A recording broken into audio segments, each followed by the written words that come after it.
Hey there, welcome to my channel. If you're here for the first time, I'm Devi Sundar, and in this channel, I explore themes of breath, mental health, and occupational well-being. Today, I'm going to deep dive into ADHD, Attention Deficit Hyperactivity Disorder, what it is, the myths surrounding it, and how it impacts the real lives. Whether you're a student, a parent, or just curious, this video is for you. So let's get started. ADHD is a neurodevelopmental disorder that affects both the children and the adult. According to DSM-5, that's the Diagnostic and Statistical Manual 5, the main symptoms of ADHD include inattention, hyperactivity, and impulsivity. Now, these symptoms need to be present before the age of 12 and might show up in one or more settings like at home and school and have a significant impact on the daily life. But remember, ADHD isn't just about being hyperactive or easily being distracted. There's a lot more to ADHD. It's not just kids bouncing off the wall. It's also about the adults struggling with focus, organization, and sometimes even the careers.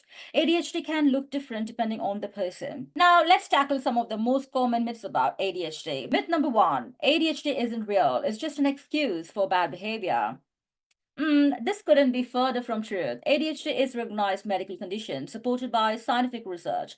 Brain imaging studies show difference in brain structures and functions in people with ADHD, which I'll be exploring in my next video about the neurobiology of ADHD. So watch out for my next video. Myth number two, ADHD is caused by poor parenting or lack of discipline.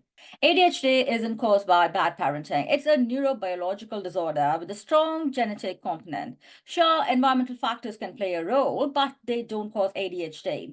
Blaming parents or kids doesn't help anyone. Now, let's talk about how ADHD affects real life. Imagine being in a classroom constantly trying to focus, but always getting distracted, or being at work where staying organized feels like a never-ending battle. ADHD doesn't just disappear when you grow up. Studies show that around 65% of children with ADHD continue to experience symptoms as adults, and these symptoms can lead challenges in their school, work, and even relationships. I have helped many ADHD clients in my practice, and the common theme I hear from them is I always struggle with focus, and it's been tough balancing the work and personal life.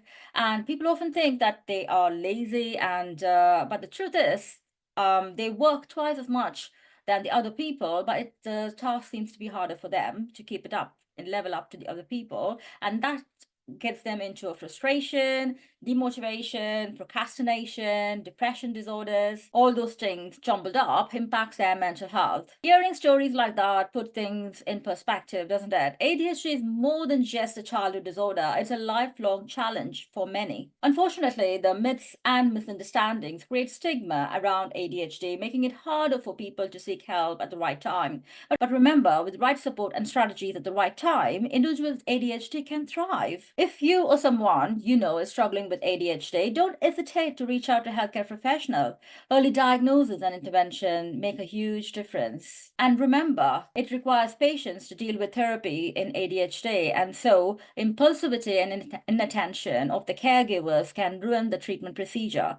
So if you are a parent or a person with ADHD, you need to implement some patience and the trust in the therapy, and so that you can explore options of therapy that can influence your neurobiology of ADHD and can help you to thrive in your life. Thanks for joining me today. I hope this video helped you to clear the misconceptions about ADHD. If you found this information helpful, please don't forget to like and share and subscribe to our channel for more contents like this. As usual, stay healthy, stay curious. Signing off, Devi Sundar.